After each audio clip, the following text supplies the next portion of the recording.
नमस्कार दोस्तों, आप सबका सिद्धि का चैनल पर बहुत बहुत स्वागत है। महाभारत की एक ऐसी कथा जब द्रोणाचार्य को लगा युधिष्ठिर एक बुद्धू बालक है।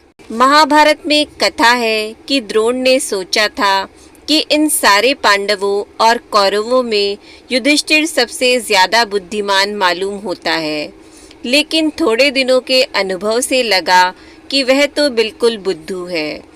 दूसरे बच्चे तो आगे जाने लगे, नया नया पाठ रोज सीखने लगे और युधिष्ठिर पहले पाठ पर ही रुका रहा।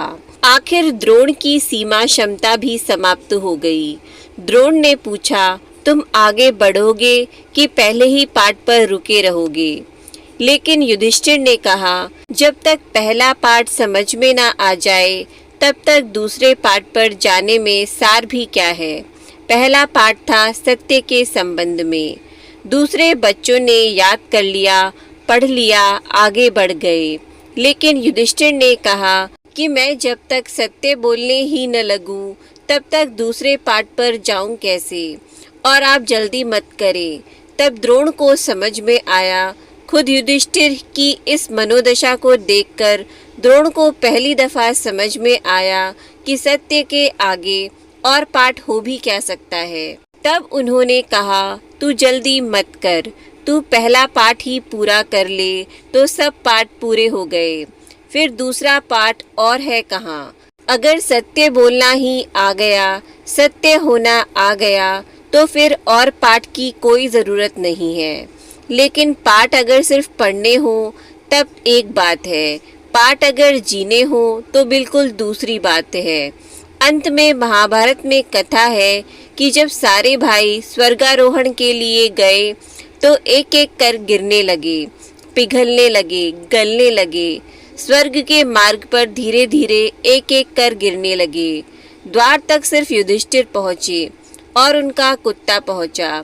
सत्य पहुँचा और सत्य का जिसने गहरा सत्संग किया था वह पहुँचा। वह कुत्ता था उनका, वह सदा उनके साथ रहा था। उसकी निष्ठा अपार थी। भाइयों की भी निष्ठा इतनी अपार न थी। भाई भी रास्ते में गल गए, कुत्ता न गला। उसकी श्रद्धा अनन्य थी। उसने कभी संदेह किया ही न था। उसने युधिष्ठिर के इशारे को ही अपना जीवन समझा था। युधिष्ठिर भी चकित हुए कि भाइयों का भी साथ छूट गया। वे भी गिर गए मार्ग पर, स्वर्ग के द्वार तक न आ सके। आ सका एक कुत्ता। स्वर्ग का द्वार खुला, युधिष्ठिर का स्वागत हुआ।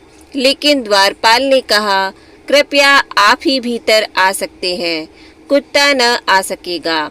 कुत्ता कभी इसके पहले स्वर्ग में प्रवेश भी नहीं कर पाया। आदमी ही मुश्किल से कर पाते हैं। तो युधिष्ठिर ने कहा, फिर मैं भीतर न आ सकूंगा। जिस कुत्ते ने मेरा इतनी दूर तक साथ दिया, जहाँ मेरे भाई भी मेरे साथी न हो सके, संगी न हो सके, जिसकी श्रद्धा ऐसी अनन्य है, जो मेरे साथ इतनी दूर आया, उसका साथ मैं न छोड़ सकूंगा। अन्यथा मैं कुत्ते से भी गया बीता हुआ। जिसने मेरा साथ दिया उसका साथ मैं दूंगा। द्वार तुम बंद कर लो। तब सारा स्वर्ग हंसने लगा। भीड़ इकट्ठी हो गई देवताओं की और उन्होंने कहा, आप भीतर आए। और सब गौर से देखा युधिष्ठिर ने तो कुत्ता न था, स्वयं विष्णु थे। वह परीक्षा थी, वह परीक्षा थी। अगर युधिष्ठिर उस समय कुत्ते को भूल जाते और भीतर प्रवेश कर देते तो स्वर्ग चूक जाता। वह परीक्षा थी प्रेम की, श्रद्धा की, अनन्य भाव की। एक ही पाठ युधिष्ठिर ने सीखा, सत्य। उतना काफी हुआ, उतना स्वर्ग तक ले जा सका। अर्जुन को सीखने में बड़ी देर लगी। पूरी गीता कृष्ण ने कही तो भी संदेह उठते चले गए। युधिष्ठिर ने सिर्फ एक पाठ सीखा जीवन में। वह छोटा सा पाठ था सत्य का। गुरु तक को शक हुआ कि वह थोड़ा मंदबुद्धि मालूम होता है, पहले ही पाठ पर अटका है। लेकिन फिर समझ में आया कि पहले पाठ के आगे और पाठ कहाँ है। जिसने एक पाठ भी सीख लिया उसने सब सीख लिया। तुम सीखने की ज्यादा दौड़ में मत पड़ना, उसमें तुम वंचित हो जाओगे। किंचित भी बोध परमात्मा का आ गया परमात्मा का गीत थोड़ा सा भी सुनाई पड़ गया, एक कड़ी भी कान में पड़ गई, एक शब्द भी हृदय तक उतर गया, तो वही बीज बन जाएगा, वृक्ष बनेगा। तुम अनंत सुगंध से भर जाओगे। एक बीज में सब कुछ छिपा है। हम कोरे के कोरे रह जाते हैं। गीता कंठस्थ हो जाती है। गीता सुनाई नहीं पड़ती। शब्दों से मस्तिष्क भर जाता है, हृदय भीगता नहीं। दोहरा सकते हैं गीता को। आँख में एक आंसू नहीं उतरता, प्राण में कोई स्वर नहीं बजता, पैर में कोई थिरक नहीं आती। पत्थर की तरह मुर्दे की भांति, यंत्र की भांति दोहरा देते हैं। भीतर सब अछूता ही रह जाता है।